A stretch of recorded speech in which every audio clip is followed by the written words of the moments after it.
Srila Prabhupada is explaining here how Prithu Maharaj's example is that of Karma Yoga. And this example is easy for everyone to follow, even if one is a householder. The beautiful definition of sannyas which is coming in this verse is renouncing the fruits, not just renouncing the fruits of one's activities, but offering the fruits of one's activities to Krishna. That's the meaning of sannyas. It's not just dry renunciation or give up. So it's not a tyagi kind of renunciation, but actual tyag means, don't use it for one's own sense gratification, but offer it to Krishna. That is actual sannyas, that is actual renunciation. And therefore, everyone can be a sannyasi. A brahmachari can be sannyasi, a grahastha can be sannyasi. Is it not? That's true. So here what we are understanding is the mentality what makes a sannyasi. Is it not? What is the metal of the sannyasi? That metallic element is what is discussed here. He offers everything to Krishna.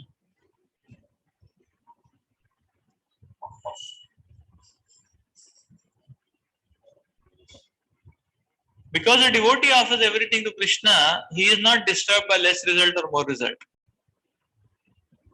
Whatever he gets, gives it to Krishna. That's the point.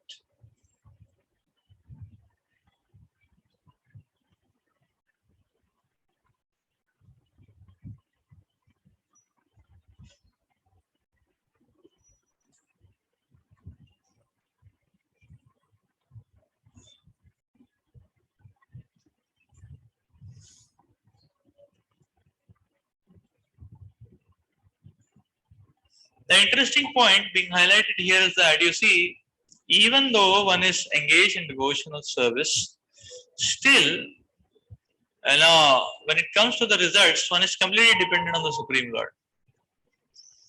And even though those results are going to be used for devotional service, still the Lord may or may not give those results.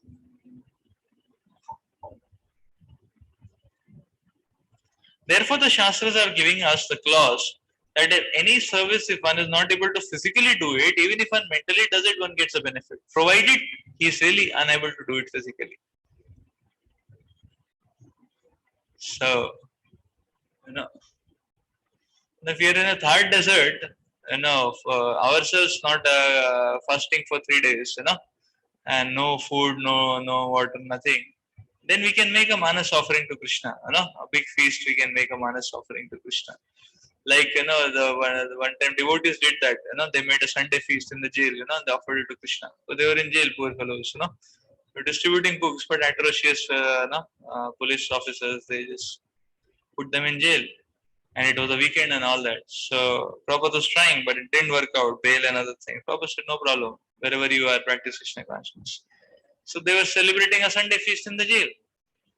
So they made all the items, they tasted all the items. First they offered bhoga to the Lord, then they tasted all the items. They had a big feast, they chanted, danced, everything. So they enjoyed, released. After that they went to sleep also in the same style, like that. So they enjoyed the Sunday feast. Like that. It was manas. They got the full benefit because physically it was not possible to do it. But if you're sitting in Seva Kunj and then you're doing a mental cooking and mental offering, Krishna will not get benefit by that. So, but where physical offering is not feasible or not possible at all, even after trying, then Krishna will reward the mental offering on an equivalent scale. That's the point. Interesting, no? So Krishna consciousness, there is no loss.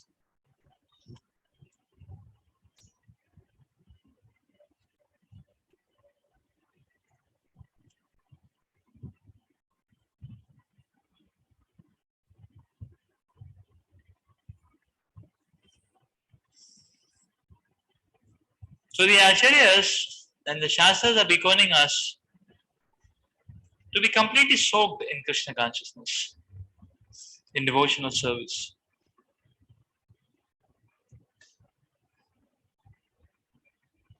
So if some falsity comes out of endeavor, they offer that to Krishna, nothing comes, no problem. Our mind is completely engaged in Krishna. Is it not? So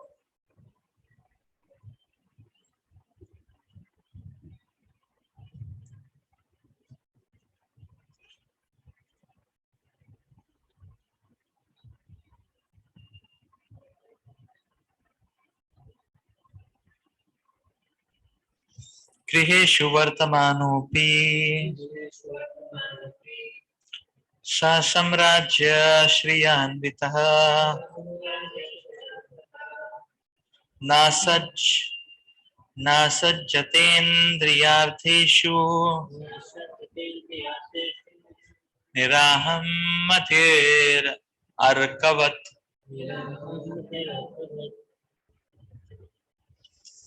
Maharaj Prithu, who was very opulent due to the prosperity of his entire empire, remained at home as a householder. Since he was never inclined to utilize his opulences for the gratification of his senses, he remained unattached. Exactly like a sun which is unaffected in all the circumstances.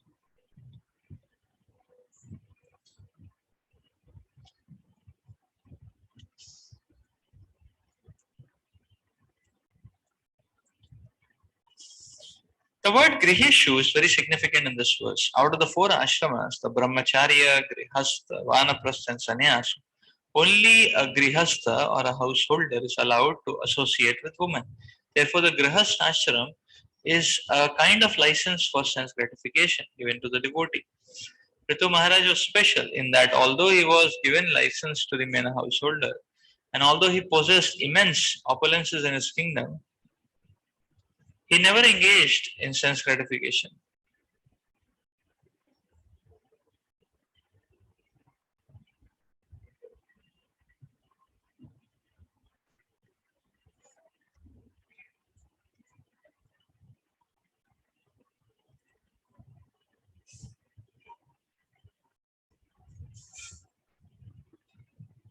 This was a special sign that indicated him to be a pure devotee of the Lord. A pure devotee is never attracted by sense gratification, and consequently he is liberated. In material life, a person engages in sense gratification for his own personal satisfaction.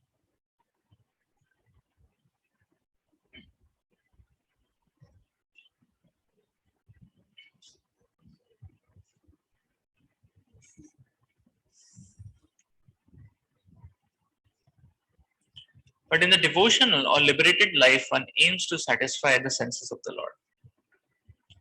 In this verse, Maharaj Prithu is likened to the sun, Arkavat. Sometimes the sun shines on stool, urine, and so many other polluted things. But since the sun is all powerful, it is never affected by the polluted things with which it associates. On the contrary, the sunshine sterilizes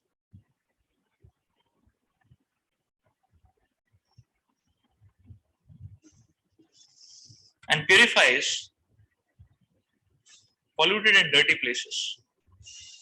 Similarly, a devotee may engage in so many material activities, but because he has no desire for sense gratification, they never affect him. On the contrary, he dovetails all the material activities for the service of the Lord.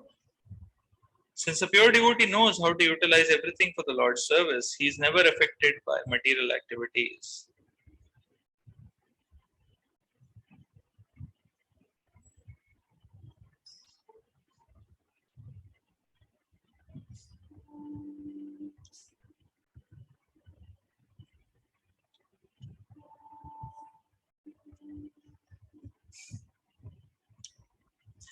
Instead, by his transcendental plans, he purifies such activities. This is described in Bhakti Rasamrita Sindhu. Sarvapadhi vinirmuktam tatparatvena nirmala.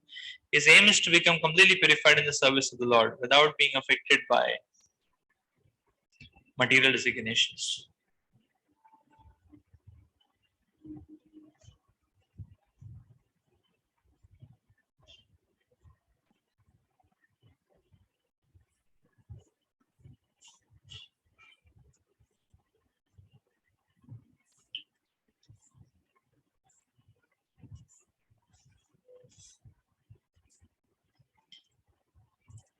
So Bhagwatam is giving the analogy of the sun, just like a sun is not affected by so many polluted and contaminated things. Rather, it purifies and rather the sun purifies all polluted and contaminated things. In a similar manner, Prithu Maharaj is not affected. Although he was a householder, he was a king, he was having material opulences all around, he was not affected. Why? Because he knew the art of offering everything in the service to Krishna.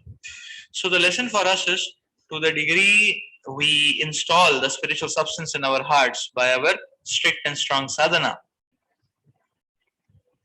and seva,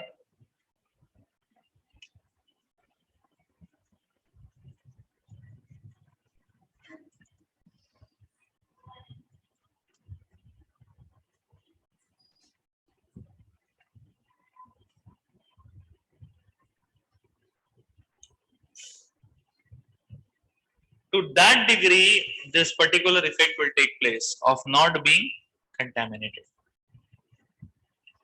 And to the degree we are Dila, immediately will be affected by it. Says that. Immediately will be affected by it. So that is what is said, sadhu savadhan. So we want to be, so we want to be careful. We need spiritual substance to be able to really detach us. So otherwise we'll get affected. So much pollution all around. So one has to be very affected. One has to be very careful. Is it not? Just like in COVID time, these COVID workers, the doctor, nurses, they had to be very careful because they're dealing with COVID patients. And but they had to mask and everything, all that, a lot of many layers of precautions and all that. If not, then it was deadly even for them. Is it not?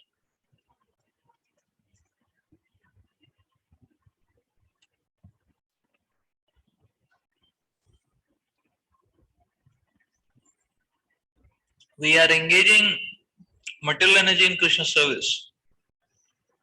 But because it is material energy, it always is risky. Is it not?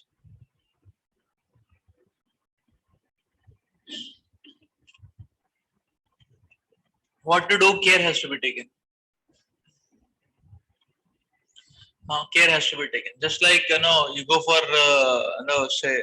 say we used to go for these chemistry experiments in Melbourne laboratory. So care had to be taken. You should wear a coat, should wear gloves, wear goggles, you know. Yeah, one should wear goggles, gloves, everything, Similarly, it is said that, laser beam we would not see with naked eye, Uh, so, uh, so there were special goggles for that, because otherwise you see laser with your eyes, it'll burn. It burns the retina, finish. Few moments it will be finished. It's very high power, laser, goes in, finish, The eye will be damaged forever. No cure. I don't think there is any cure. Cure? No cure. No cure. Like that. So retina will be spoiled, finished, dead and gone, burnt off. So precaution has to be taken. One cannot play around. Oh, let me just tick. Not like that. So all precautions have to be taken. Actually, if you don't do that, it is problematic. So our sadhana, our service, our seva, our sadhana actually creates that inspiration for us. And therefore, one should be so offering material energy to Krishna, not a joke. Not that anything which comes, I'll offer it to Krishna. Anything which comes, it will just devour you. So that's what happens, is it not? Material opulence, name, fame, glory, old story, it devours.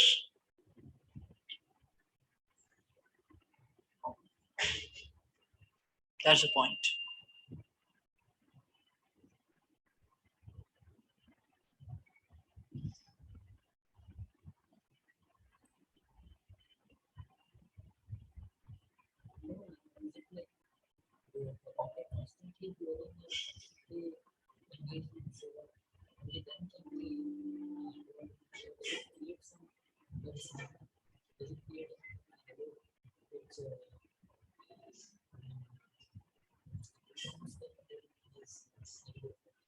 Yes.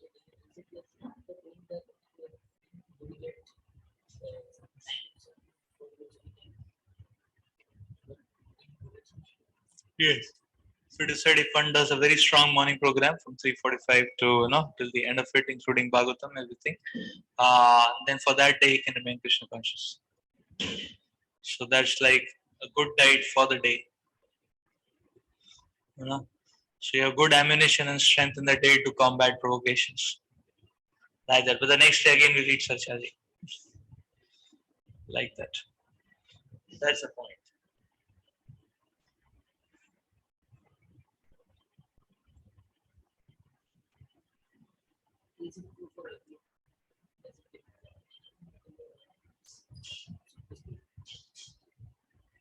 This principle is a thumb rule for everyone. If one does a solid morning program, then his spiritual life is ensured for that day. Sincerely, not sleeping, not spaced out, not seventh offense, not critical. One sincerely tries to attend morning program nicely. That day spiritual life is taken care of. Next again one needs Krishna, is it not? Like that. I mean we need Krishna all the time, but at least so yes, bhakti because it is so powerful, it has a potency that even if done little bit, it has its effect can percolate.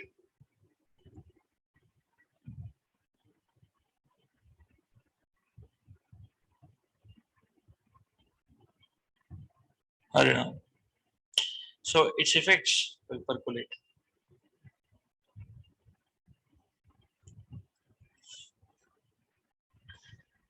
It's a solid morning program.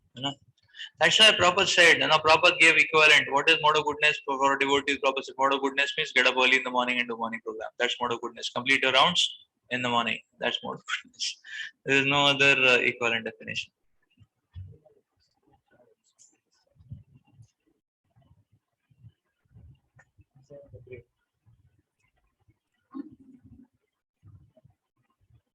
Interesting. एवं अध्यात्म योगेन कर्मणि अनुसमाचरन् पुत्रान् उत्पादयान् आशा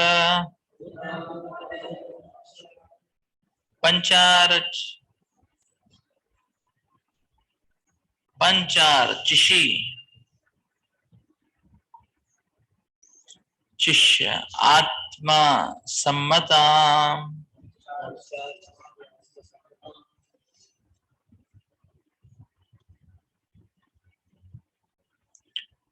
Being situated in the liberated position of devotional service.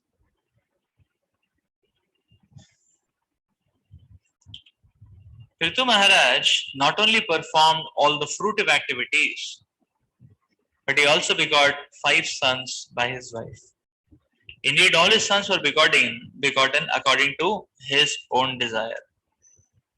As a householder, Prithu Maharaj had 5 sons by his wife, Archi, and all these sons were begotten as he desired them. They were not born whimsically or by accident.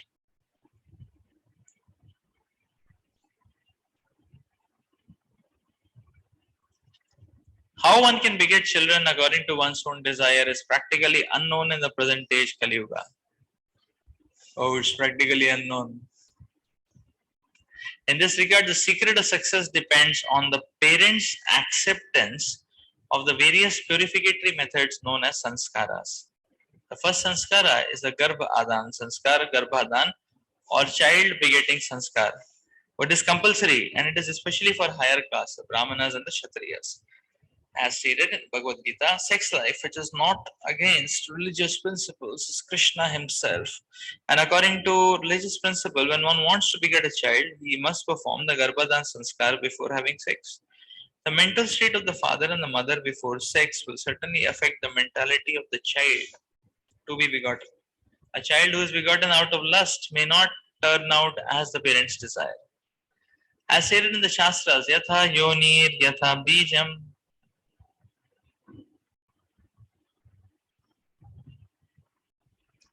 Yatha Yoni indicates the mother and the Yatha Bijam indicates the father. If the mental state of the parents is prepared before they have sex, the child which they will beget will certainly reflect their mental condition. It is therefore understood by the words Atma Sammatan that both Prithu Maharaj and Archi underwent the Garbhadan purificatory process before begetting children.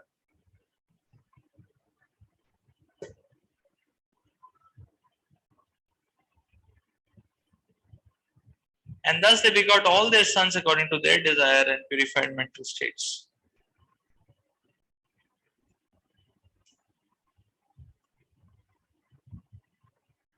Prithu Maharaj did not beget his children out of lust, nor was he attracted to his wife for sense gratificatory purposes.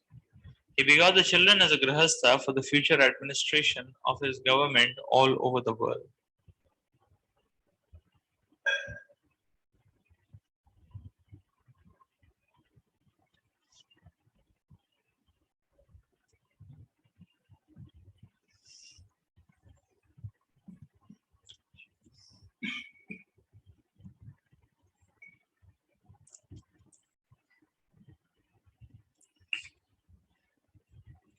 So Prithu Maharaj is begetting children, 5 children. That's duty of a householder.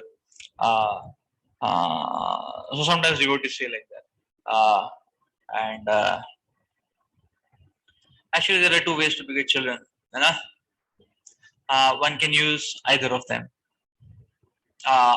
provided it is sure that what is coming up is going to be offered to Krishna nicely. So one is the seminal way of begetting children. For that, one should be himself a very strong devotee, having very strong and pure motivations, following all the principles very nicely, and follow all the sanskaras, starting with the Garbhadhan sanskar. The mentality has to be Krishna conscious. The more Krishna conscious the mentality, the more is the impact on the soul who's going to take up the body of the child. That's the point, and a good soul is going to come in that case. But the more the mentality is callous, casual, or not very serious in devotional service, the more random thought process the child will have, like that. So yes, Krishna is telling sex life, which is without any religious principle, which is with all the religious principles, is me. But this trajectory is a little risky trajectory because we're not very sure what are going to be the results, how are going to be the results. The other trajectory for begetting children is by preaching. So just like here it is being said that Prithu Maharaj, for running the administration, he wanted helps and he wanted to continue that administration. So he begot 5 children who can take 5 different responsibilities to execute the mission of taking care of the citizens nicely. So basically share his responsibilities and expand the responsibilities of Prithu Maharaj. The same thing is done by preaching. So preaching is another way of begetting children, and then the candidates who are produced, they take up various roles in assisting and helping in continuing the service and furthering the service. Is it not? So there are these 2 ways. Is it not?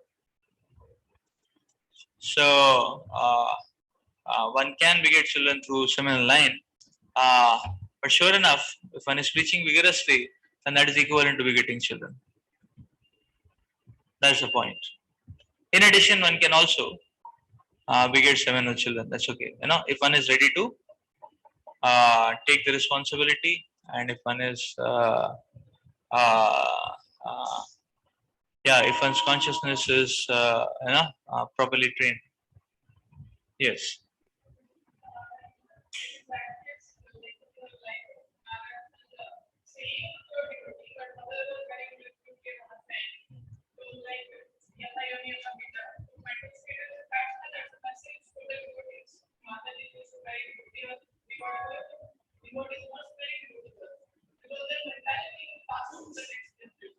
Yes.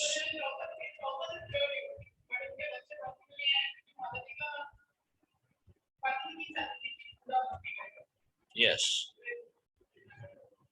So yes, Anga Maharaj's case, although Anga Maharaj is pure devotee, but his wife was from a demonic family, so she might not have been a very serious devotee. And therefore, some unpredictable product came, Vena, like that.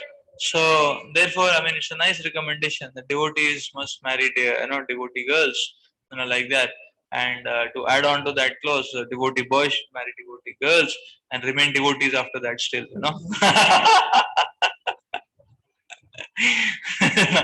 Not that, okay, now we become second initiated. Now we can eat food in any restaurant. Now we can do anything. No, we remain devotees still. No? This is not. That's also very important. That's the point. So otherwise one may say, what will happen? Some unpredictable outcome. That's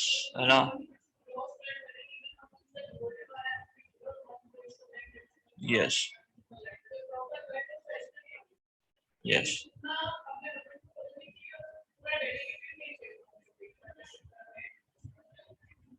yes. So one should evaluate and one should look for dedication. Generally, people look for salary, bodily beauty, but actually, one should look for dedication in a match. Is it not that way?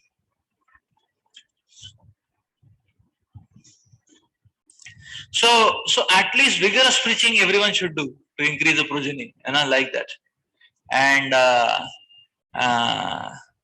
and seminal line, those who wish can take it up with all precautions, and with all seriousness.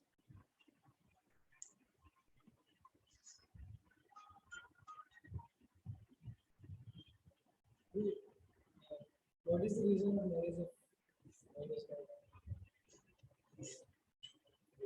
So, Prithu Maharaj was visiting children in purpose of expanding his life.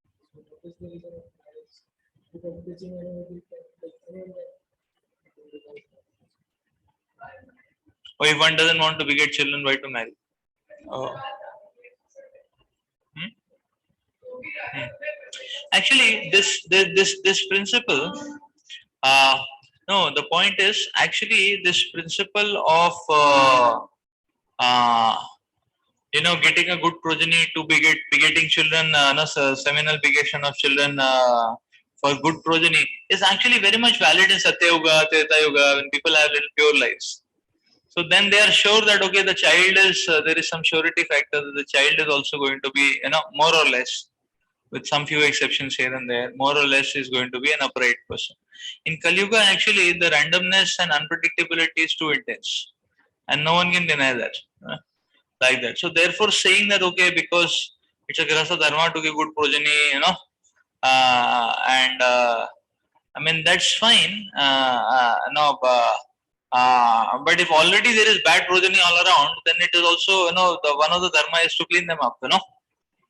If there's already nuisance creators all around, better clean them up. Like that. Then there'll be the society will be good.